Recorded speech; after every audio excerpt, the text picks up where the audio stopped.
Hola, ¿qué tal? Mi nombre es José Mario Salde, muchas gracias por seguirnos. El día de hoy tengo la grata compañía de un amigo, analista económico, profesor universitario, es ministro. Estoy con Guido Penano. Hola Guido, ¿cómo estás? Muy bien, aquí con un poco de frío. Saludos. Sí, acá también estamos con frío. Guido, siguiendo las noticias de lo que viene ocurriendo en Argentina, hace un par de días ha aumentado el dólar. El dólar se mantuvo luego de la primera devaluación del presidente Milei, relativamente estable. Y ahora hay como una suerte de... La definición exacta sería una corrida cambiaria, o digamos, motivada por diversos factores. Entre ellos, digamos, sostienen los medios de comunicación, los analistas, es que se debe a factores como el tema de la tasa de interés, la incertidumbre política porque todavía no hay una aprobación de la ley de bases, lo que nos lleva a hablar de la institucionalidad que hace viable las reformas.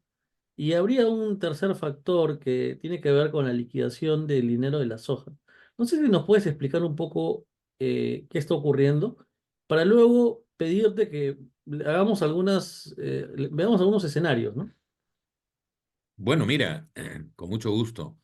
Te hago recordar que la última vez que nos encontramos en estos temas, te comentaba yo que la estabilidad del dólar en Argentina era una estabilidad bastante precaria, sustentada fundamentalmente en la credibilidad política del gobierno del señor Milei, en primer lugar, y en segundo lugar, este proceso de ir acumulando reservas y por otro lado, el proceso de reducir significativamente el déficit fiscal, que son variables importantes de estabilidad macroeconómica, y cuando hay estabilidad en estas variables, puede haber, y de hecho lo hubo, un contagio a la estabilidad del tipo de cambio. Sin embargo, cuando tú, y lo dije más de una vez, cuando tú no corriges a fondo tu atraso cambiario o tu, digamos, tu diferencial de tasas entre la tasa oficial y la tasa que el mercado plantea, evidentemente, acá hubo una corrección, pero no fue una corrección completa. Mantuvieron el cepo por miedo a la hiperinflación. Pensaron que esa hiperinflación era algo que los angustiaba mucho y pensaron que anclando el tipo de cambio, ¿no? Manteniéndolo bajo un cepo, un control, ellos iban a controlar la inflación. Y de hecho lo estuvieron logrando porque el índice de inflación lo han estado reduciendo, porque claro, cuando se estabiliza el dólar, evidentemente el componente inflacionario de la devaluación permanente desaparece y entonces se muestran éxitos.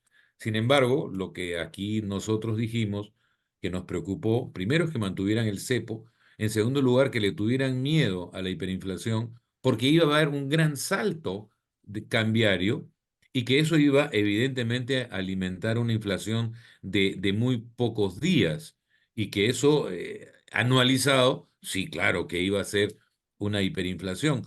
Y claro, esto podía haber sido utilizado por la oposición al gobierno de Milei y decir, Milei ha creado la hiperinflación, cuando lo que Milei tendría que haber dicho es, vamos a corregir las grandes distorsiones de mercado creadas por el gobierno anterior y producto de esa corrección que nos vemos obligados a hacer, esto es la última parte de la inflación escondida que nos dejó el gobierno anterior. Esa para mí debería haber sido la propuesta política y el mensaje de mi ley y debería haber soltado el cepo, porque después sí, la, la caída del tipo de cambio hubiese sido mucho más sólida, mucho más firme, ya no hubiera habido razones para esta distorsión o esta mantención del diferencial entre el oficial y el blue y los riesgos hubiesen sido menores. desde mi modesto punto de vista. Pero el gobierno Hoy en día, El gobierno lo que sostiene, el gobierno argentino lo que sostiene, los funcionarios que se encargan de la parte económica, es que no hay suficientes reservas para poder levantar el cepo. bueno, ellos han dicho eso hasta la saciedad como mecanismo para, digamos, justificar no levantar el cepo. Yo pienso lo contrario. Yo pienso que si se levantaba el cepo, el Cuando en flujo, Perú, cuando tú eres ministro, cuando se liberó los tipos de cambio, Perú tenía sí, reservas. tenía reservas negativas, no reservas positivas. Argentina tenía todavía reservas positivas, creo que 4.000, 5.000 millones quedaban en caja. Algún Cuando sencillo. nosotros, Mm. perdón, cuando nosotros, Un sencillo, digamos. Para la sí, economía pues. argentina es un sencillo. Sí, claro, pero había una caja ahí. Ujú. Ahora, en el caso nuestro, en el año 90, teníamos una reservas de menos 400 millones, lo cual significa que tenías pagos que eran inmediatos que debías hacer y no Ujú. tenías ni siquiera 400 millones para hacerlo. O sea, el Perú estaba en negativo de reservas, ¿correcto? Igual tuvimos que liberar y se tiene que liberar porque tienes que darle esos mensajes a los agentes económicos, sobre todo creo yo, en un país como Argentina, que todo el mundo dice con toda tranquilidad y a nadie le llama la atención, cuando se dice que los argentinos tienen fuera de Argentina 150, 140 mil millones de dólares y que si les das la tranquilidad y la seguridad que esos dineros van a ser respetados dentro de un esquema de tipo de cambio dual, donde la gente puede pagar con dólares o con moneda nacional, como se hace en el Perú hasta hoy día, tú en el Perú puedes pagar hasta el peaje de las autopistas con moneda extranjera o con dólares, para decirlo claramente. Y entonces, eso es lo que yo siempre dije que pensaba que debían hacer. Lo que han hecho es un híbrido que no me gusta, que es ir anunciando, ahora están anunciando que en julio, en junio, van a eliminar el cepo. Bueno, eso es dispararse en los pies, claro, porque entonces la gente dice, ah, van a eliminar el cepo en junio, y entonces me curo en salud y demando dólares por ahora. Es decir, oye, ¿qué te pasó? ¿No? ¿No sabes O lo que sea, son expectativas? el anuncio ya genera una distorsión, digamos. Claro, el anuncio ya genera un temor, el anuncio genera una distorsión, el anuncio genera toda una serie de reacciones que tú no controlas como autoridad económica porque estás generando expectativas y no sabes cómo el público va a tomar esas expectativas. Los agentes económicos toman sus propias decisiones y entonces si la gente tiene temor, tiene inseguridad y tú le dices que vas a corregir, la gente dice, ¿y cómo resultará esa corrección? ¿Y será una corrección más, una más de tantas? ¿O qué va a ser? ¿No es cierto? ¿O cómo va a ser? Sí. Genera esa incertidumbre Y y esa incertidumbre se ve reflejada en sí. lo que sucede siempre en nuestros países de América Latina, que la gente corre al dólar. Esta obsesión de las reservas, ¿tiene alguna justificación técnica? Necesitamos reservas para levantar el cepo. ¿Tiene una justificación técnica?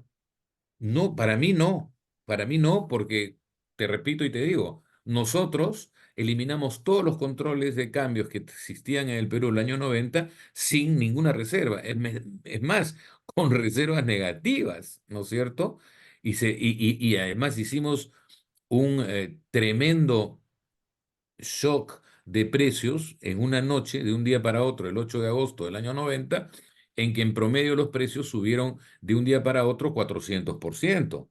O sea, eso fue shock, shock, ¿de acuerdo? Para una economía como la peruana, que venía con niveles de inflación alucinantes y muy por encima de los que ha tenido y tiene Argentina. Entonces, este argumento es un argumento de temor a que los precios suban más producto de que suelto el cepo. Desde mi punto de vista, esta inestabilidad de no haber soltado el cepo la están comenzando a pagar ahora.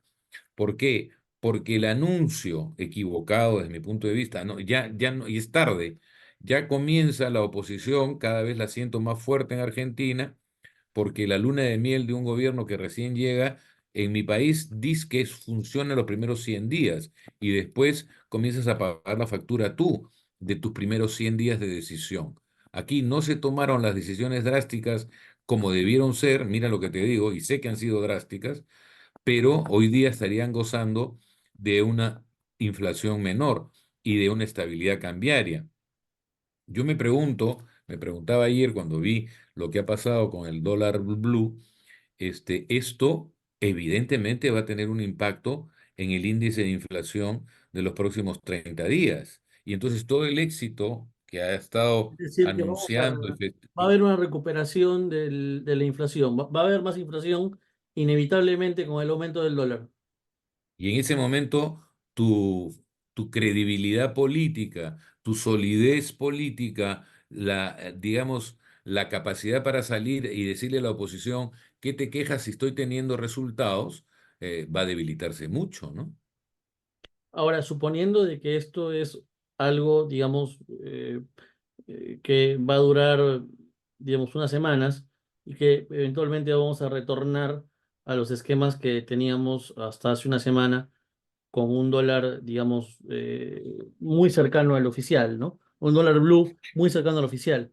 Lo que no me queda claro, digamos, como una pregunta de una persona que no es especialista en economía, es el blue, que es el tipo de cambio que el propio De mercado mercado. le asigna exactamente, el valor que le asigna el mercado a la moneda. En este caso, ¿qué produce que el mercado de un día al otro le asigne un mayor valor al dólar? O sea, ¿qué fenómeno? Hice una pequeña introducción acerca de lo que actualmente lo que los analistas económicos argentinos sostienen que podrían ser los factores, ¿no? Está el tema de que la liquidación de la soja no ha sido todavía total, se ha liquidado muy Claro. poco. Luego está el tema de las tasas, de tasa de interés. Esos detalles no sé si nos podrías explicar, porque esos Sí. serían, digamos, los elementos, al parecer, que estarían llevando a a esta nueva, este nuevo valor que va adquiriendo, digamos, por parte del mercado, la moneda argentina, ¿no? Nuevamente, estamos hablando del blue. El blue es el tipo de De cambio acuerdo. paralelo, no es el oficial, es el que el mercado le asigna a la moneda. Eh, no sé si nos puedes explicar estos factores.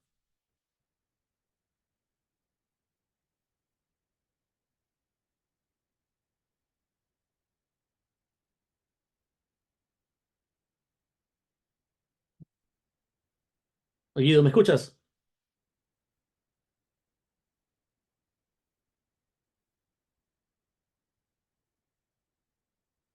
Entran al mercado.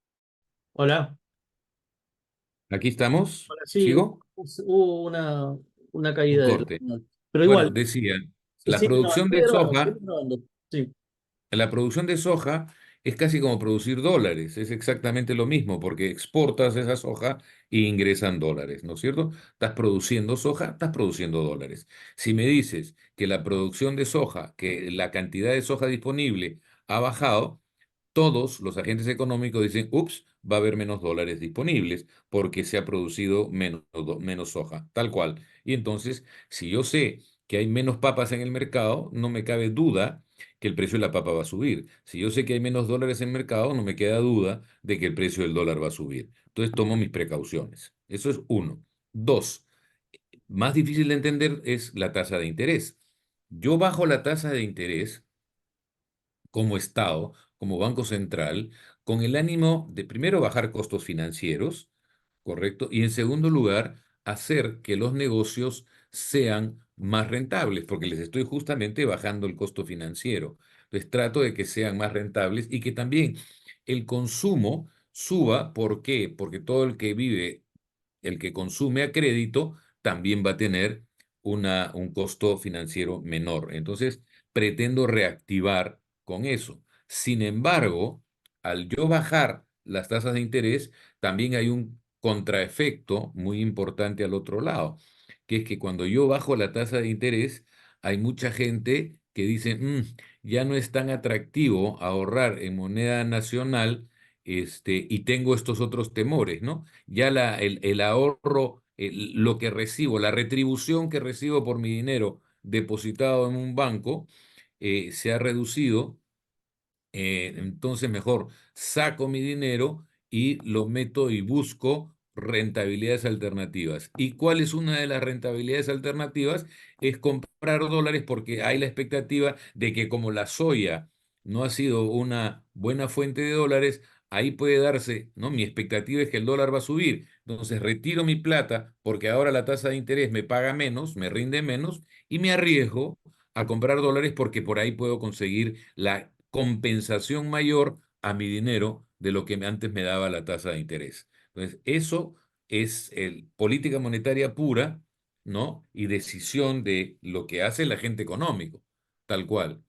Para mí, el problema es más bien político, si bien la menor recaudación por soja es importante, el factor político es, oye, a mí me anuncia en las autoridades del gobierno que recién en junio o julio van a soltar Sin- el, eh, Perdón, el sin blue, aprobar, el cepo, perdón. anuncian sin aprobar la ley bases. O sea, Exacto. creo que también es algo extrañísimo Ahí porque hay un, no tienes la claro. institucionalidad que te permite viabilizar la semilla Claro, del cepo, de ¿no? acuerdo. No, entonces ahí hay algo que a ti y a todos nos genera esta duda sobre la gestión, la capacidad de gestión política. Y entonces digo, ups, no, no, mejor me refugio, ¿no? Este gobierno no ha logrado todavía la ley de bases, no sé si la logre, porque cada vez la oposición, yo la percibo, antes los representantes más reconocidos de la oposición, del lado peronista en Argentina estaban callados ante el triunfo de Milei. Hoy en día ya los ves comenzando a dar declaraciones, comenzando a promover paros, comenzando digamos, soltar los músculos para la confrontación política que viene. Y eso evidentemente debilita la credibilidad de éxito, la posibilidad de éxito que la gente comienza a percibir en el gobierno de Milei. Este enfrentamiento inclusive con la gente de Sánchez en España, yo Eso no te iba a sé. decir. Lo que hace es contamina la discusión política dentro del país, porque Sí, trae un problema que es totalmente innecesario, ¿no? Digamos, claro, la gran prioridad es en los mismos parlamentarios, los mismos diputados y algunos senadores han dado una opinión con respecto a lo que ha pasado. Además, sabemos de las importantes relaciones que tiene la Argentina con España, comerciales, históricas, etcétera, etcétera. España es el segundo mayor inversor dentro de la Argentina, después de Estados Unidos. Entonces, sí, es España privada, ¿no? No es la España de Pedro Sánchez. no, Pedro Sánchez, de indudablemente. acuerdo. Dios nos libre. El Dios nos libre. gobierno, el gobierno español evidentemente no trató bien la elección de Milei y no ha tratado bien a Milei. Pedro Sánchez se metió en la campaña política argentina Sí, apoyando claro, al candidato Massa. Eso fue sí, tal cual. Acá hay un error terrible del señor Milei, porque el señor Milei quiere responderle al señor Sánchez y ha ido a atacar claro. a la mujer. La señora Gómez, ¿no? La esposa del señor Sánchez, está, Begoña, Begoña Gómez, está siendo investigada, pero no es todavía una persona que se le pueda acusar de haber cometido un delito. Y ahí el señor Milei creo que se equivocó. Pero nuevamente, como acá dicen, ¿no? Este gato, el gato y el ratón de entre Milei y Sánchez viene desde la época de la campaña. Pero para la sí, cultura política argentina, y hoy día se manifiesta con el tema del dólar, esto no ayuda. Y yo no no, sé no si a ayuda para Sánchez, nada. yo no sé si a Sánchez tampoco le va a ayudar. A Sánchez se le viene una elección, el PSOE no está en su mejor momento, hay una cosa ya yendo al lado político, no sé tú qué opinas, y que apartándonos un poco acerca del análisis económico de la Argentina, pero cuando lo escuchaba a Sánchez en el Congreso, ¿tú no sentías un tufito ahí medio latinoamericano, caudillesco, eh, algo, Populista. algo populista, algo que nunca yo había visto en España, al menos hasta ahora? Me parecía un gobernante latinoamericano, Sánchez. Sin duda que sí, porque además refleja una de las grandes debilidades de los líderes latinoamericanos, que es cómo me aferro al poder y no importan las reglas, no importan las normas, no importan las formas. Yo me quiero aferrar al poder y con eso violo todos los acuerdos de gobernabilidad y de democracia que existen en los países, ¿no es cierto? Y eso lo hemos visto con Evo Morales cambiando la constitución, con Maduro haciendo lo mismo, Con con Sánchez Correa pactando, con Sánchez pactando con los autonomistas vascos, claro, ganar votos, 7, 8 votos, porque los 7 votos claves para, Sánchez prácticamente es un ocupante precario. O sea, sin duda, él obtuvo la mayoría con esos votos, y pone en riesgo los grandes pactos y consensos que conformaron lo que se vino a llamar la transición española. Digamos, Sánchez está sin duda, quebrando sin eso. duda. Ujú. Lo que pasa es que, mira, todos los digamos, líderes con ese tufo autoritario, nunca quieren dejar el poder, ¿no? O sea, míralo también con Alberto Fujimori en el Perú. Si Fujimori el 2000 no hubiera violado las reglas de juego y se hubiera retirado a su casa, te aseguro que el 2005 regresaba con alfombra roja. No tengo dudas de eso, ¿de acuerdo? Y el señor Sánchez probablemente si en esta última elección no acudía a los 7 votos de los separatistas vascos, probablemente y dejaba que el señor Feijó gobierne un tiempo, yo creo que podía haber regresado en olor a multitud, tal cual, ¿no? Como suele ocurrir con ciertos gobiernos que apelan a propuestas equilibradas, pero aquí no hay propuestas equilibradas, aquí hay un afán desesperado por seguir en el poder a cualquier precio. Mira a Daniel Ortega en Nicaragua, ¿no? ¿Quién se iba a imaginar que alguien que contribuyó a la caída del somocismo iba a ser un Somoza versión este, siglo XXI, ¿no? Y esas cosas son pues las que sorprenden, ¿no? Ahora, regresando al tema Milei, a mí me parece que más allá de lo que sus allegados le deben haber aplaudido de estas ofensas de regreso, porque son ofensas de regreso a Pedro Sánchez, porque Pedro Sánchez nunca debió meterse en la campaña, como tú muy bien dices, de Argentina, pero digamos que ese es un juego donde todos pierden, ¿no? Esto que ha ocurrido. Pierde Sánchez en España y pierde Milei en Argentina. Entonces es difícil de entender cómo se toman esas decisiones. Pero bueno, regresando al tema que tú me planteaste inicialmente, sí, pues, no hay duda de que el blue ha subido y que probablemente, si no hacen algo urgente, una medida fuerte de brindar sensación de manejo y de estabilidad, cuando salga la nueva data de inflación, con los nuevos precios en la economía, veo bien difícil que el vocero del gobierno encuentre formas fáciles de explicar esto, ¿no? Sí.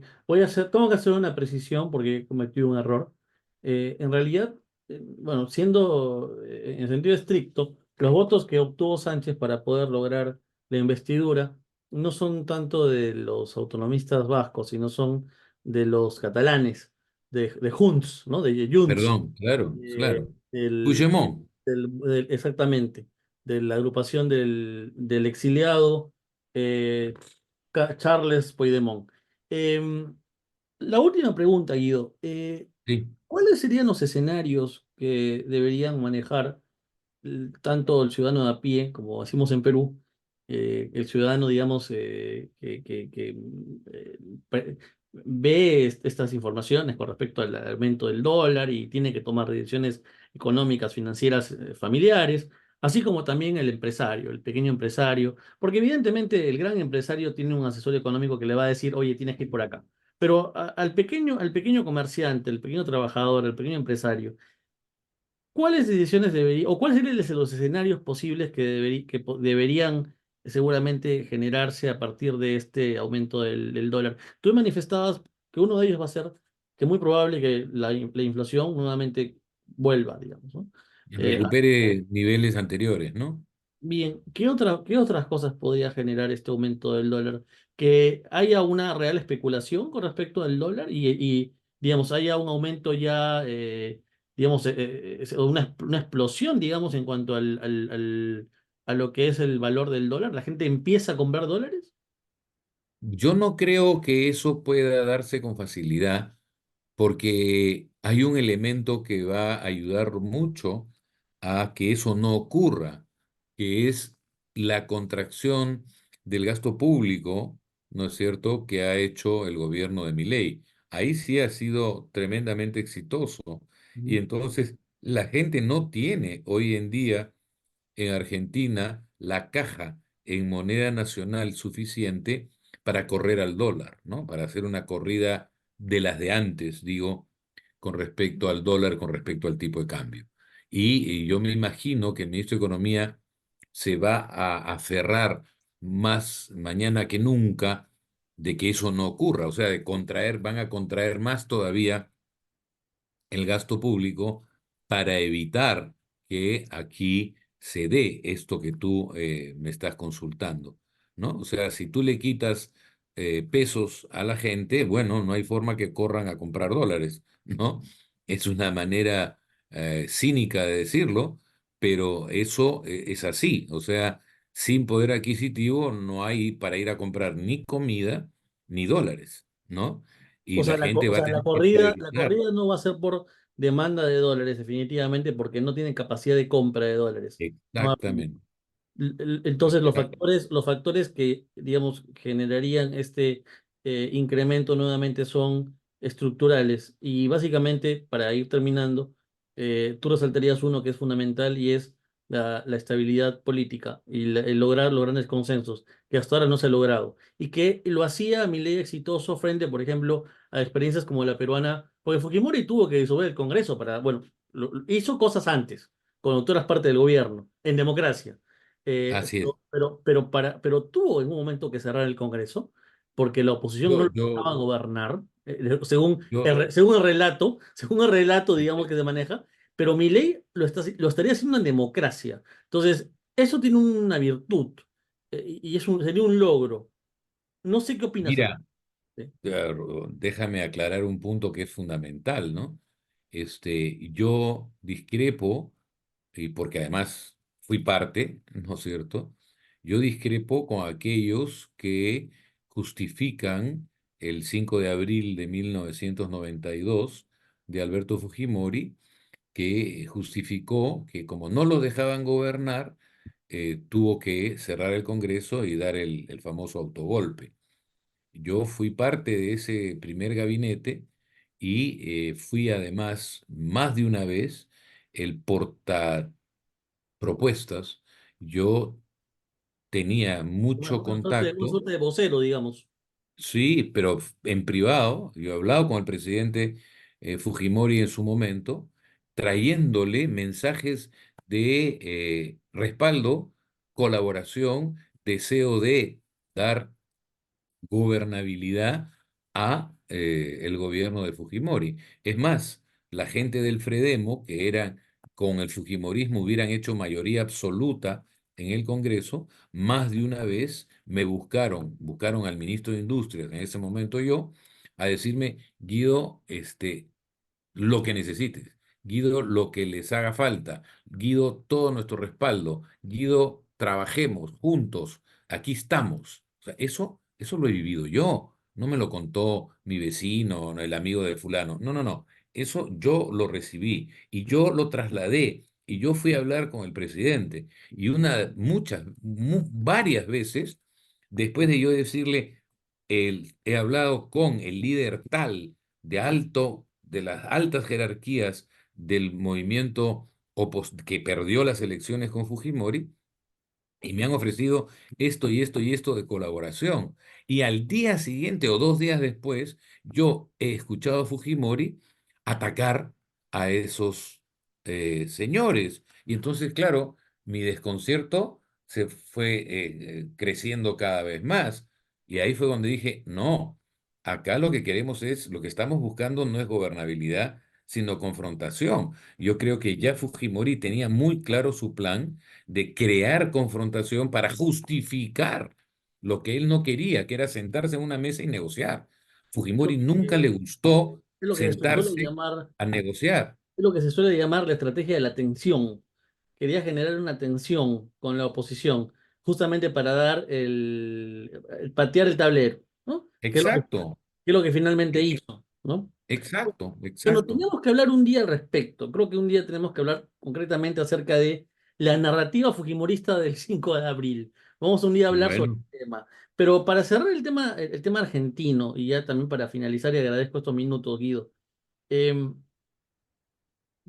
Ayer conversábamos en privado y yo te comentaba que siento un gran escepticismo en este momento, concretamente, en la Argentina, con respecto a qué tan viable es la Argentina liberal cuando yo al menos percibo que no hay liberales. Es decir, hay liberales, digamos, seguramente en la Casa Rosada deben estar ahí algunos liberales hablando de Hayek, hablando de Berlin, de Mises, ¿no? Deben estar hablando de las teorías monetaristas, ¿no? Deben estar en una suerte de onanismo mental ahí hablando de las nuevas teorías, pero el empresario argentino, creo, perdón si me equivoco, bueno.